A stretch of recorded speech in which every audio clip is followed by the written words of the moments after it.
Oh, I'm muted. Hello. Okay. So I'm going to go ahead and get started on our class for today. I do want to say a few things before we get started, which is, let me pull up my notes. I want to point out some things that I think will be really helpful to you that I put on Canvas. And then I also want to talk some about nomenclature. And I will say that I have to go and take medicine pretty regularly.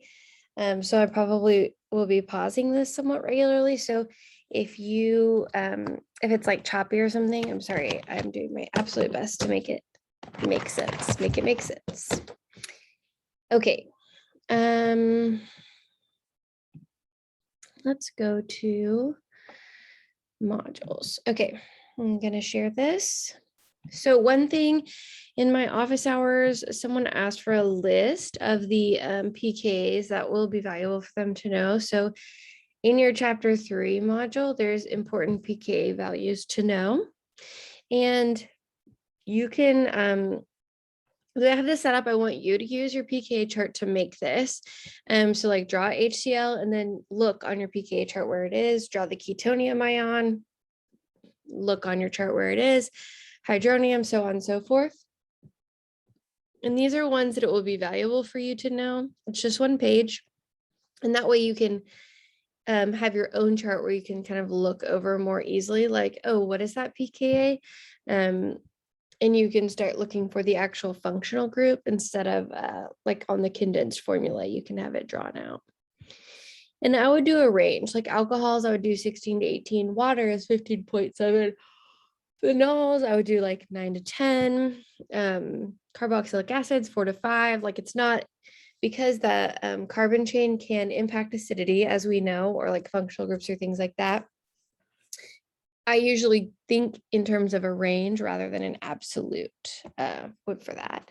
So that's one thing I wanted to show you. And then the other thing I wanted to talk about is nomenclature. So I broke this chapter up into 2 parts. So in my opinion, chapter 4 and 5 are kind of weird together. Chapter 4 is nomenclature, and then it's something called conformations, which is looking at the 3D rotation of the molecule. And then chapter 5 is more of looking at 3D molecules. So I think it would make more sense if chapter 4 was in with chapter 5. So I've kind of broken it up to where we have 4 part 1, 4.2, 4 part 1, 4 part 2, and then 5. So we're just going to do nomenclature today. But that being said, nomenclature is kind of annoying to teach and to learn, because it's not really and here's a pattern. It sort of is like that, but you just kind of have to memorize it and do practice problems. So, and get used to it, basically. It's just a list of rules and you have to practice implementing it. And so I can go over the list of rules with you, but it's just going to be so much more helpful for you to work on that. So, what I've actually done in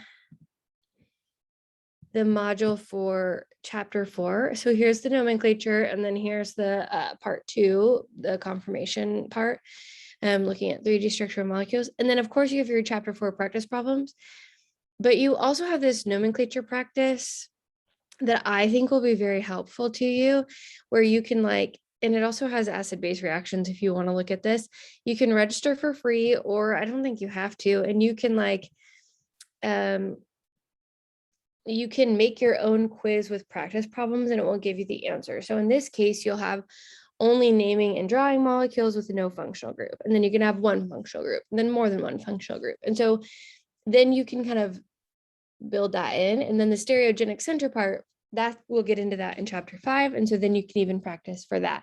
So, and you'll see there's 102 questions. If we include one functional group,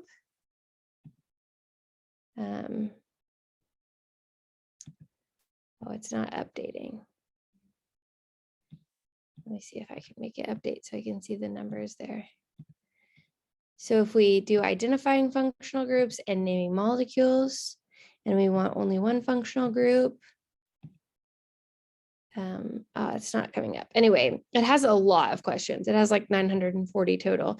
So you can kind of work through it that way. And I think that will, oh, maybe it's because I didn't select them. So, oh, this is even better than I thought. So you can do identifying functional groups, naming molecules with only one functional group, and then you can pick the functional groups that we've worked on. So easy, we haven't done, don't worry about that. We have done alkynes. So there's 15 alkyne questions. So, and then the alkenes without easy, now you're at 63. We're going to do naming of alcohols. We're not going to do any of these other groups. Initially, I think we'll actually we'll do haloalkanes. So this is like a very similar thing that you can select, and then you'll get 143 questions just based on naming the molecules with only one functional group, and then you can do more than one functional group, and then there's 197. And then if you want to draw the molecules, there's even more, right? So I would start with naming and then drawing, or you could do drawing first so that you can practice and sort of get the idea of what it looks like. But either way, I think that this is a really good option for you. And also if you want to practice your acid-base chemistry, let me see if I can go back. I might not be able to. They have an acid-base module here as well. And this whole website was designed by other people who study chemistry education research. So you can come here and do acid-base chemistry, but you have to log in to launch that molecule. And then the same thing with mechanisms. But this was made by people who know what they're doing, and they even did a research study to see if this was helpful and if students really internalized it based on using this website, and it was. So I strongly encourage you to use that for nomenclature. And then, oh, I didn't mean to do that.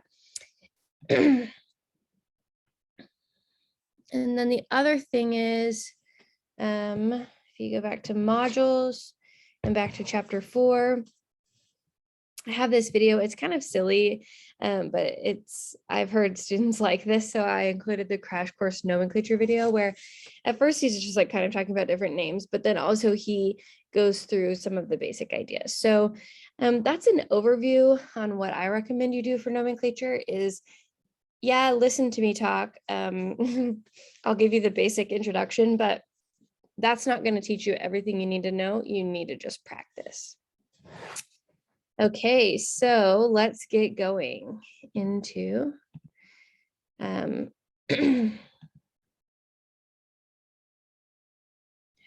floating meeting controls.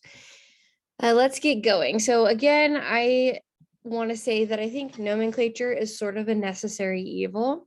I don't actually think that it's evil. I just think it's one of those things. Oh, hang on. I need to know what time it is so that I can keep track of our time. Okay, so I'm going to try really hard to hide floating meeting. I'm going to try really hard to, can you guys see this screen? Yes, okay. I'm going to try really hard to keep us on time and not monopolize your time just because it's a recording, but also I just realized I'm on chapter 5, not on chapter 4. Did I change the name? No, I did not. Rats, okay. Here, I'll pause this. Okay, here we go. I've got the right one. I was also going to say, I think this is actually one of the best classes for me to miss because I could go through it really quickly and then you can work through some of this stuff on your own. And as you're working through it on your own, you'll be able to answer some of your own questions. And I think it'll just go a lot faster and you'll have an easier time with it. If we do it this way. And honestly, I don't worry a ton about nomenclature. I will test you on this upcoming exam on nomenclature just solely so that we can be speaking the same organic chemistry language.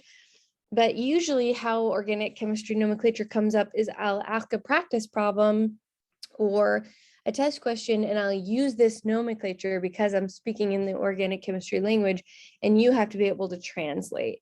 So that's what I recommend you focus on. And don't worry too much. I think Dr. Berhe kind of has that similar thing. Every chapter he'll do like 1 or 2 nomenclature questions on the exam, I think, just so that you know how to name the new functional groups that gets introduced, because we're just doing like the very basic few on this. Okay, so nomenclature is a necessary evil. It teaches us how to name molecules so that we can be speaking the same language. I'll give an example of that in a minute. How molecules rotate and move is also going to be in this chapter, and then hydrogenation, but I'll do that in the second part. So nomenclature being a necessary evil, I want you guys to pair up. You're going to not be with me, so imagine what this would be like, or if you do have a friend with you, I would have you pair up. I would have one person turn their back to the screen so they wouldn't be able to show what or see what I'm about to show. And then have the other person try to explain, like, it's so weird not to be able to look at y'all while I'm trying to teach you. Have the one person explain to the other person what they're seeing. So imagine if someone was trying to tell you what they were seeing without using any organic chemistry terms, okay? And this is the molecule. So this would be very difficult for me to describe to you if I couldn't use any organic chemistry terms. And that right there is why nomenclature exists. I think it's so annoying. I hate teaching it. This is like my least favorite unit probably, but it is so valuable to be able to communicate to each other that it's not like I can just be like, this isn't worth it, I'm cutting it out. And it can be fun. It can be sort of like a puzzle when you're like finding the longest chain and stuff, but it's not, and it's also fun once you learn it, if you want to go like look at your shampoo bottle and see like, wait, you know, I recognize this name, or like, you know, that can be kind of fun. But for the most part, I just think it's way more fun to do the problems for me and to teach you like, oh, and this is how this relates to everyday life. And this is like something you see every day.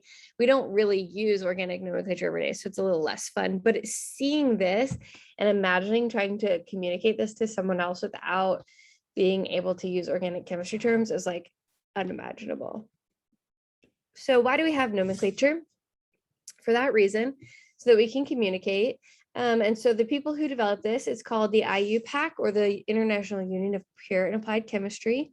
And there's some the fundamental principle of it is that every single molecule, no matter what, is going to have a unique name. So this system is built that we could throw any molecule up and there is an answer for how to give that molecule a unique name. And then they also tell you IUPAC like deems a few common names that are important to learn, because those are ones you'll hear in everyday life.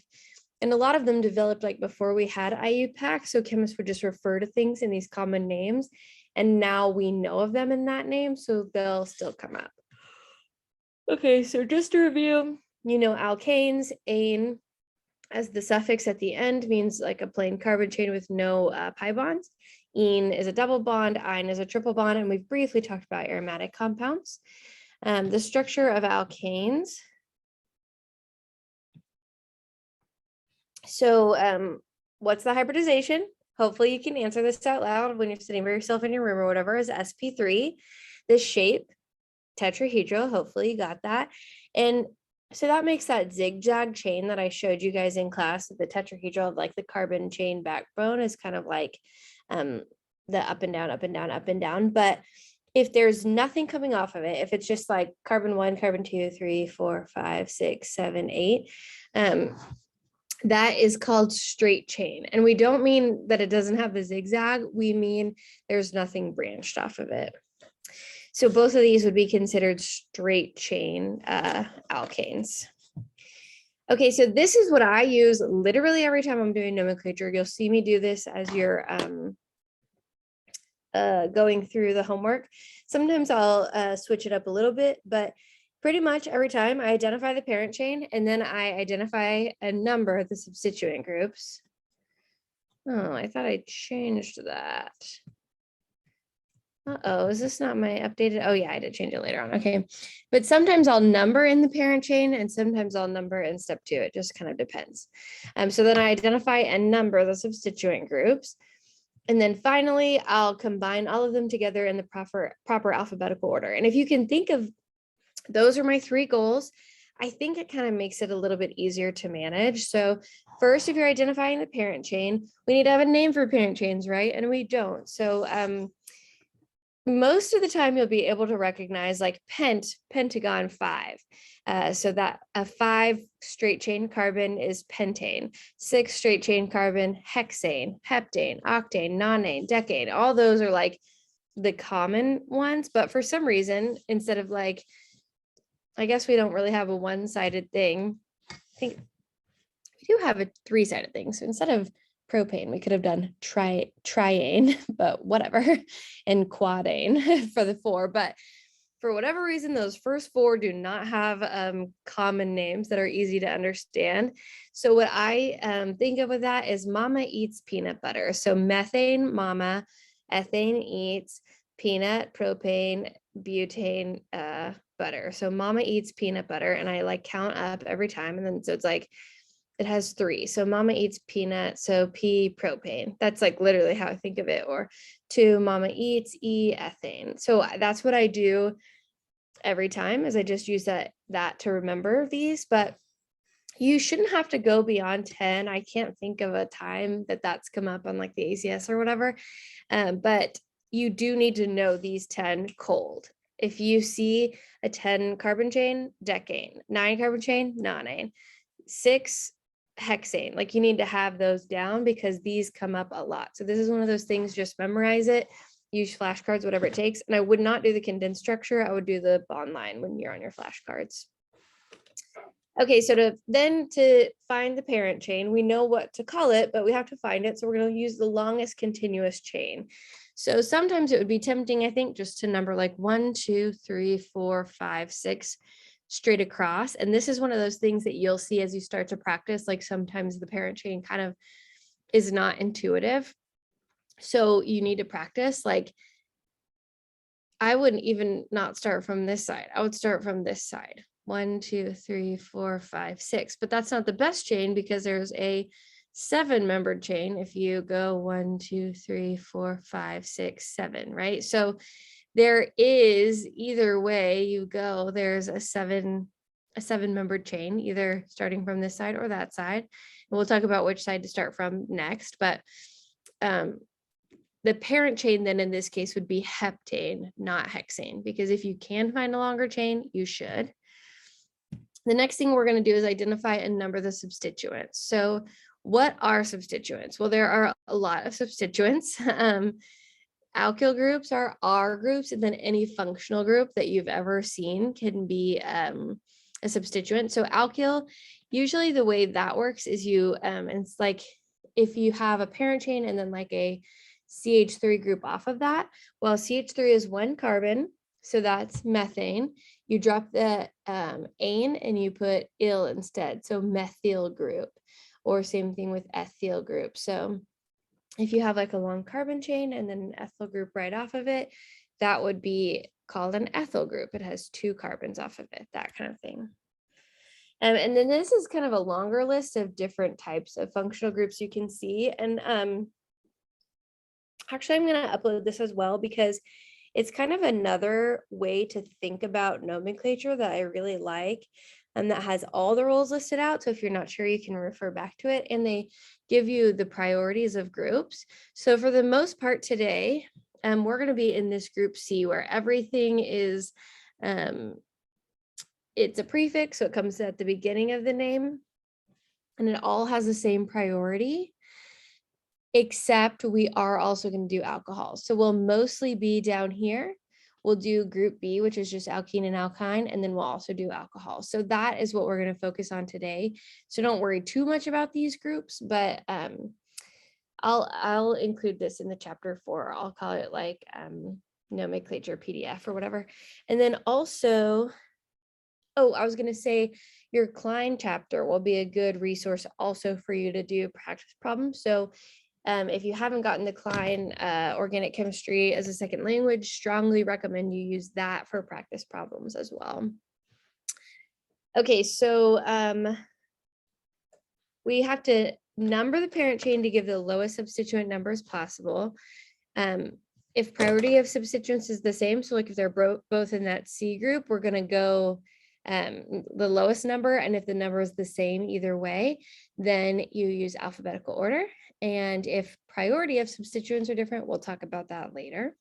So in the example we had earlier, we found the longest parent chain was heptane. So we have two options. We can either number it from the left to the right, or from the right to the left, or from this bottom to the left over. Either way, there's one functional group, and it's this methyl CH3 right here. So the way we decide how we're going to number our chain is how we can make our methyl as low as possible. So in this case, our methyl will have the lower number. If we start down here and move over, it'll be 3. If we start on the left, which is more intuitive, I think, because that's how we in the United States and in most English-speaking countries read words, as we start from the left and move over, you're actually starting from the right and going up and left. So it's not super intuitive, right? But that gives us the lowest priority of substituent. So you have to practice seeing that in order to incorporate that. So in this case, we have 3-methyl. If we identified our parent chain was heptane, we found our substituent, it's methyl. We gave it the lowest number possible, 3-methyl. And so the overall thing that you combine together, 3-methyl heptane, that's the name. So we did it. We just named our first organic molecule. Now, if 2 substituents are present on the same carbon, you just use that number twice. So they've already found and numbered our parent chain for us here, which is nice of them. It's 8. If you started from this side, 1, 2, 3, 4, 5, 6, 7, 8, then these would be 5. So that would be 1, 2, 3, 4, 5. That would be lower than 4. So that's why we start on the left in this example. So our parent chain is octane. And then we have 2 substituents, one that has 1 carbon. So mama eats peanut butter. Mama is 1, so methyl. And then one that has 2 carbons, 1, 2 carbons. So mama eats ethyl. And then we just use the same number, 4-ethyl, 4-methyl. And this number, this 4 that we give right before the substituent, is called a locant because it tells us the location.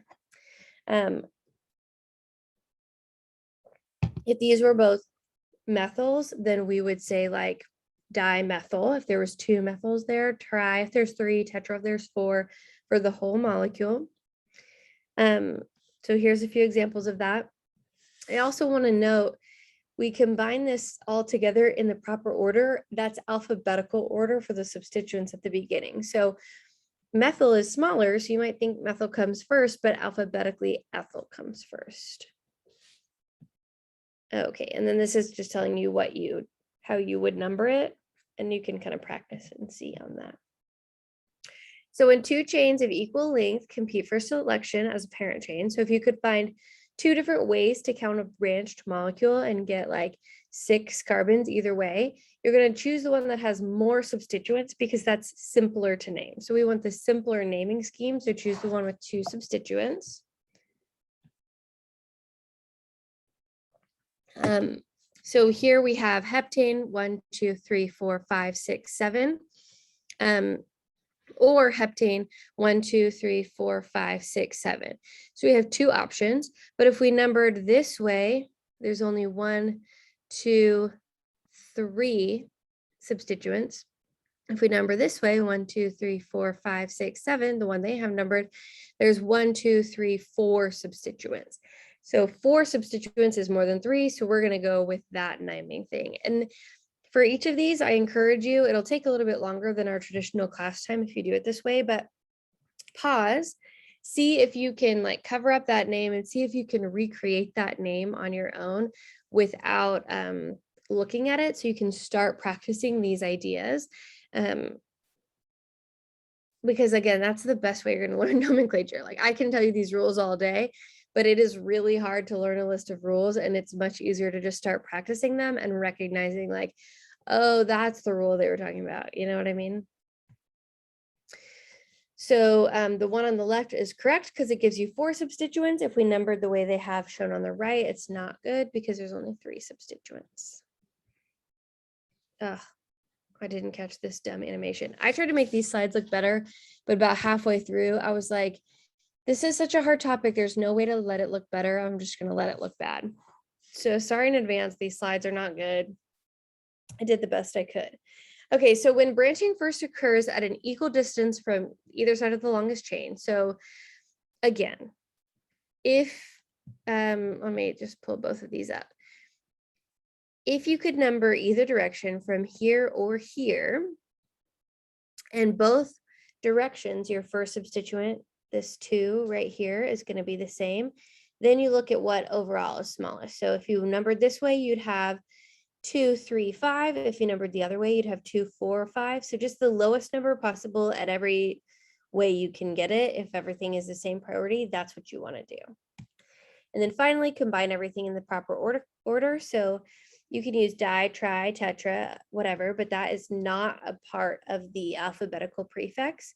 So in here we have ethyl first, then methyl. If it was diethyl, then methyl, it would be the same. If it was ethyl and dimethyl, you'd still combine it the same way. It does not matter if the di, tri, tetra, those don't impact alphabetical order. So this is an example.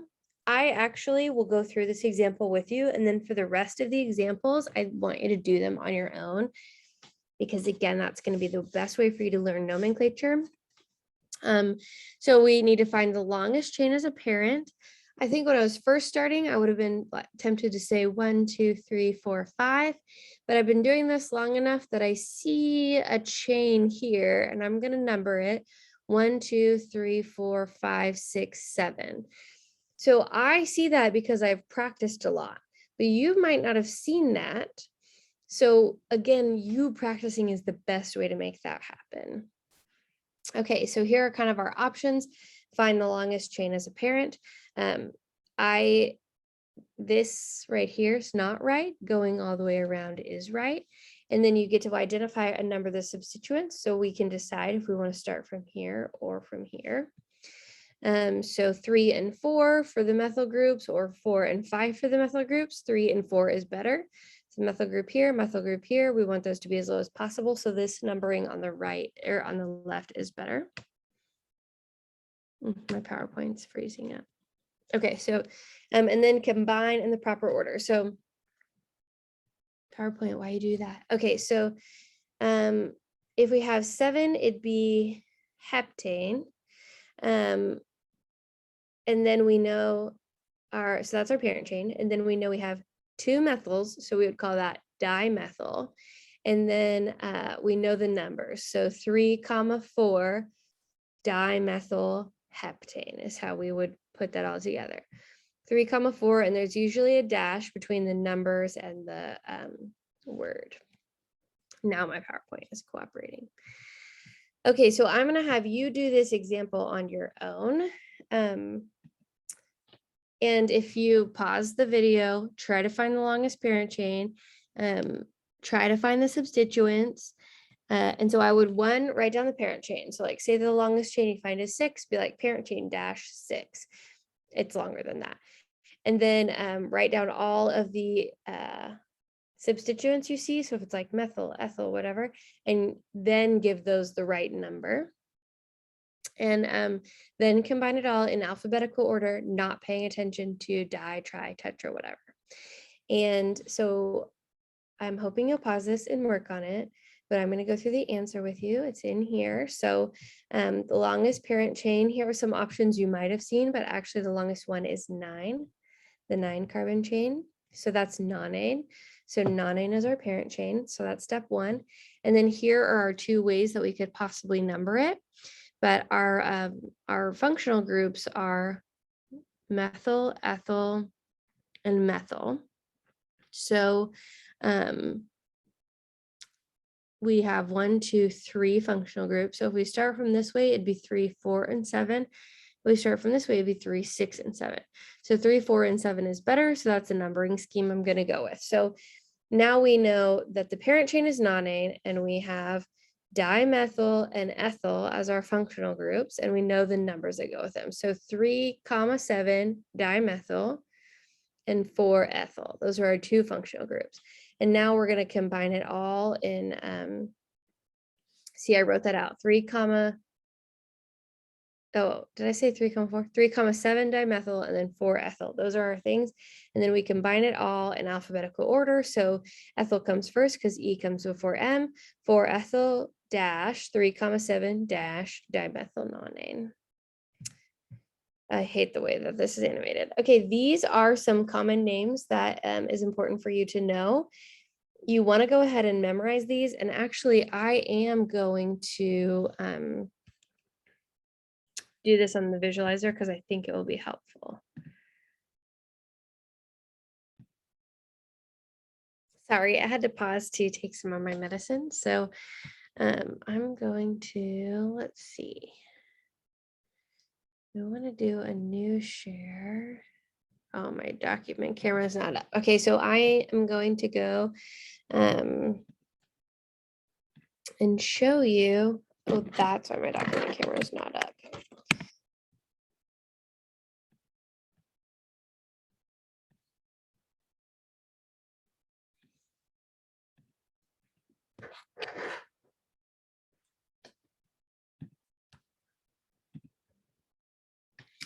Here we go. Okay, so I'm going to show you kind of how I think about these common names. So propyl is not a common name. That's the IUPAC name. But you probably have heard of the common name of isopropyl. And this is all in the context of how, I don't like how yellow this is. Oh, nice. It's going to fix it for us. Sorry if that messed with your eyes. I don't like, this is in the context of as a substituent. So actually, I'm going to say if we attach these to an R group, and sometimes it's drawn like that where it's, none of these pens are writing it. Oh, there we go. Sometimes it's like this where it's an R group and then you have the 1, 2, 3 carbons to make it propyl, or sometimes they'll just draw it like this and then have like a scribbly line to indicate like there could be anything on the other side of that. I'm going to use the R group. So if you have a propyl group, 1, 2, 3, and then bonded to the R, so that's not a carbon right there. That's a bond to R. We have 1, 2, 3 carbons. That's not a common name, but a common name is isopropyl, which you have heard of, and now you know what that means. So again, this isn't a carbon, that's a bond to an R, but 1, 2, 3. So it's attached at that middle position, so it looks like a Y. Oh, my session's gonna expire. I'm gonna do that later. Hopefully it doesn't kick me out. If it does, you'll get 2 videos. Okay. So the way it's attached in the middle like that, it looks like a Y. You've probably heard this most commonly with isopropyl alcohol. That's rubbing alcohol is isopropyl alcohol. And you can see there's 1, 2, 3 carbons bonded to an alcohol. Okay, so that's the propyl one you need to know. Now there's also butane, 1, 2, 3, 4. And butane similarly has what they call an isobutyl. So it's the same Y group where there's 1, 2, 3, but there's kind of a bend here is how I think of it. So I think of it as isopropyl with a bend. And that's why it's called isobutyl. I'm going to erase that numbering because that numbering was not good numbering. But my bullet journal is mad at me. My rocket book is mad at me. Ugh, this looks terrible. Okay, if you have like this, you still have 1, 2, 3 with a methyl. But this overall is called isobutyl if you have a carbon here and then the 3 on the end. And this again is not a carbon, that's a bond to the R. Now the isobutyl is pretty easy to say. If you were going to name this as an alkyl group, it would be called, you start as close to where it's attached to the parent chain as possible. So it'd be propyl as the parent chain of this functional group, and 2-methyl propyl. So 2-methyl propyl is a lot more complicated to say than isobutyl. So that's why we call it isobutyl. Okay, and then similarly, there's one called sec-butyl, where it's attached at a secondary carbon, and that's why it's called sec-butyl. 1, 2, 3, 4. So right here, that's a secondary carbon of attachment to where or second carbon to the 4-carbon chain. And that's called sec-butyl. Sec-butyl. The common name, or the IUPAC name for this, I think would be, let's see, 1, 2, 3, it'd be 1-methyl propyl. And I don't think I gave the common name or the IUPAC name for this one. You would have to number at the start of the parent chain. So 1, 2. So this would be 1-methyl ethyl. And you'll notice I'm writing them all with a YL because this is in the context of, I smear this one, 1-methyl propyl. I'm writing all these in the context of being a substituent. So instead of, if this was just by itself, if you just had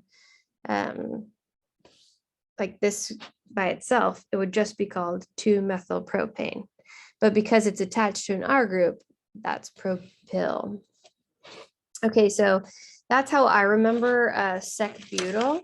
And then tert-butyl similarly. So if we have our 1, 2, 3, 4 butyl and tert-butyl, and tert-butyl is actually a really common one you'll see. The reason it's called tert-butyl is because it's attached at a tertiary carbon, tert-butyl tertiary. So this is the attachment right here, and there's 1, 2, 3 carbons bonded to it. So that's called tert-butyl. The IUPAC name for this would be 1, 2. So sorry, 1, 1 dimethyl, because you have a methyl group here and a methyl group here, ethane or ethyl if it's an attachment. So 1, 1 dimethyl ethyl. And then I think the last one you might need to know is neopentyl. I don't have a good memory trick for that, but so that's a good overview of how I remember the isopropyl, sec-butyl, isobutyl, and all of that. Okay. I meant to go back to this. I'm gonna have to take some medicine as I'm like giving you this presentation. So here you can see propyl, isopropyl, and this square kind of represents whatever the parent chain is. Butyl, isobutyl looks like isopropyl, but with an extra bend in it. Sec-butyl is attached to the secondary position, and tert-butyl is attached to tert position. And because sec and tert refer to secondary and tertiary carbon, that is not included. This is so confusing. Those sec and tert are not included in alphabetizing, but isopropyl, isobutyl, and neopentyl are considered I, or N. So iso and neo are considered in nomenclature alphabetizing. Sec and tert are not.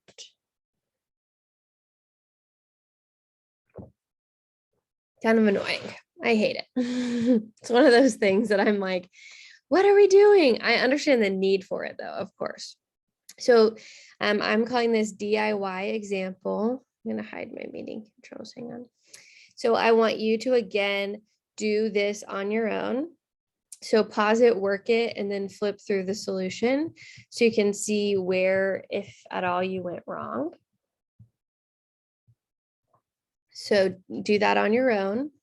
And then there's a solution. And then I have another DIY example on your own. I'm hoping I'm going to be able to get through all of the class material in under 50 minutes. So you have extra time to do these practice problems without me, because I'm not there to like mandate that you do it. I want to give extra time and be respectful of your time. Okay, alkyl halides follow the same rules as alkanes, because if you remember, I should have put this here. It went away. share screen. Haven't been a long time since I've given a Zoom lecture, if you can't tell. If you remember, everyone always thinks halides should be higher priority than alkanes for some reason, but they're not. If you notice fluoro, bromo, iodo, all those are in the same substituent group as alkyl chains. So that means that if we're doing alkyl groups, we do nomenclature for them exactly the same way as if we were as if it was an alkane, but instead of using methyl, ethyl, propyl, butyl, isobutyl, whatever, we just use fluoro, chloro, iodo. But the numbering and all that, combining in alphabetical order, all of that is the exact same. We're just using a different name. So you can practice these on your own. Alcohols get weird. Alcohols are higher priority in that group. Okay, I'm just going to pause this recording real quick and take some of this medicine because it's weird to do it on camera.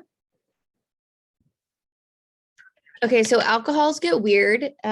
Instead of putting it at the beginning, like we did for alkyl halides and carbon groups, like alkyl groups, methyl, ethyl, bromine, propyl, butyl, it actually goes at the end like alkanes, alkenes, and alkynes.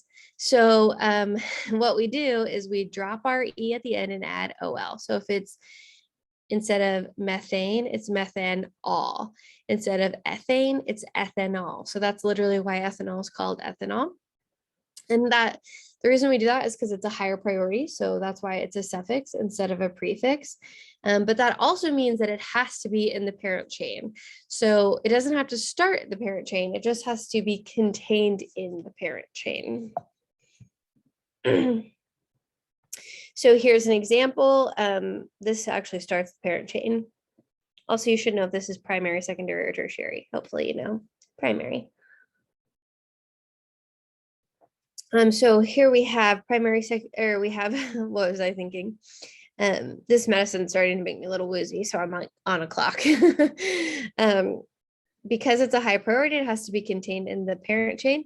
We still identify all of the substituents. So I still count like the alcohol as a substituent, the methyl as a substituent. I just put it as a suffix at the end. So for methyl, 1-hexanol. Sometimes you'll also see this written as 4-methyl hexan-1-all. So sometimes the number is right before the OL. So I kind of modified my roles. We identify the parent chain, but if alcohols are involved, the parent chain has to contain the alcohol. We identify a number of substituents. We use the lowest possible number for substituents, but if alcohol is present, we've got to name that or give that the lowest number it can have. And then we still combine them all in proper order, but you have to pay attention to suffixes and prefixes. Okay, so here's an example.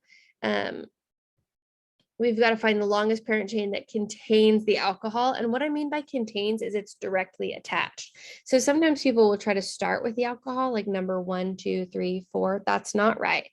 You don't have to start with the alcohol. It just has to be a part of it. So over here, the alcohol is not directly attached, so it's not contained. Here, the alcohol is directly attached, so that is contained. So even though 8 is longer, we're going to go with 7 because of the high priority alcohol group. And then we use the lowest number for the carbon bearing the OH group. So that is a higher priority than just giving lower numbers overall. If we went, this one actually does both. 2 and 3 are lower than 5 and 6. But if the option was between giving this a lower number or this a lower number, we'd give the alcohol the lower number. Okay. And then so we combine the parent and the suffix, and then any substituents and combine it all. Okay, there's also cycloalkanes. You can just add cyclo to the beginning of propane, pentane, anything. But remember, the cyclo comes right before the parent chain. So in this case, even though we have substituents, cyclo comes right before pentane because that parent chain is not just pentane anymore, it's cyclopentane. And then you follow all the same rules. Okay. And I'll let you do these examples on your own again, just so that we can get through the class material, and also because this medicine's starting to suck. I'm going to pause this actually because I have to take more. I have to take like 12 giant pills. Okay. So cycloalkanes sometimes can be substituents instead of parent chains. And that is just when, this is where these slides start to get bad. Like, why are these colored? I just don't understand. If there's a chain that's longer than the cyclic group, if that makes sense, like we have 1, 2, 3, 4, 5. This pentane is larger than the butane, the 4-membered ring. So we will name this as pentane and then have the cyclobutane become cyclobutyl as a substituent. And if there's more than one ring system, it doesn't matter which one's longer. Sorry, my PowerPoint's being weird again. So even though this only has 1, 2, 3 carbons in it, because there's 2 ring systems, then the 3 carbons become the parent chain, even though it's smaller than the other 2. So now if alkenes or alcohols are involved, we're going to talk about naming alkenes. So you've heard this before, that it has E and E at the end. The lowest possible numbering system for the substituents would have the alcohol or the alkene. So alcohol is the highest priority. Alkene is in the middle. It's in that B group, alkenes and alkynes. And then alkyl groups, like just plain alkyl chains and halides, are in the lowest priority. So they get treated just basically like carbons.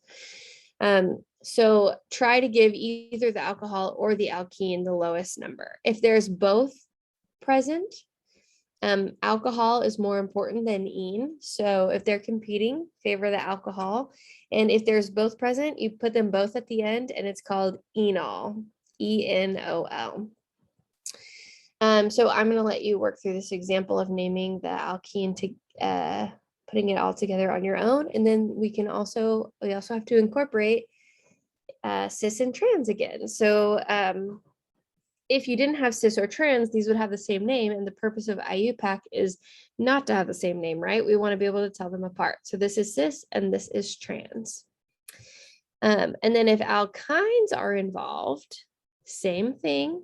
Alkyne is actually lower priority than ene, but both are lower than all. So again, always favor the alcohol. So alkynes are named the same way as alkenes, but it's an "-ine" instead of "-ene".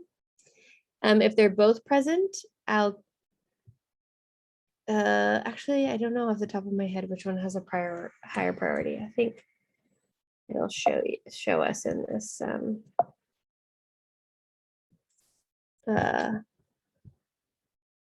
this handy chart. That's why I like it, because it's so easy to go back to. Alkene has a higher priority than alkyne. So if those two are competing, give alkene what's the word? Give alkene the benefit of the doubt. Give alkene the priority if the two are competing. Okay, so I'm going to let you practice these on your own, and then remember that alcohols have priority groups over everything that we've learned so far. That won't be true as we go through functional groups. And that's it. So I know that was quick. I think that was only like maybe a 30-minute lecture. Or maybe it was longer than I thought it was, but that is intentional. It's not to give you 20 minutes to screw around, although, resting and stuff I think is important. But it is to give you time to work the practice problems on your own and then to use all those other resources. So I'm going to go ahead and post this lecture, but I'm also going to post a reminder to use those other resources. Use the website I showed you that's linked in the chapter 4 module. Use the practice problems, and then use the Klein Organic Chemistry as a Second Language, all to supplement your understanding. I think that's going to be really helpful. Yeah, so I hope that your test went well today. We'll debrief on that tomorrow, and hopefully everything will go well, and I'll see y'all tomorrow. Okay. Bye.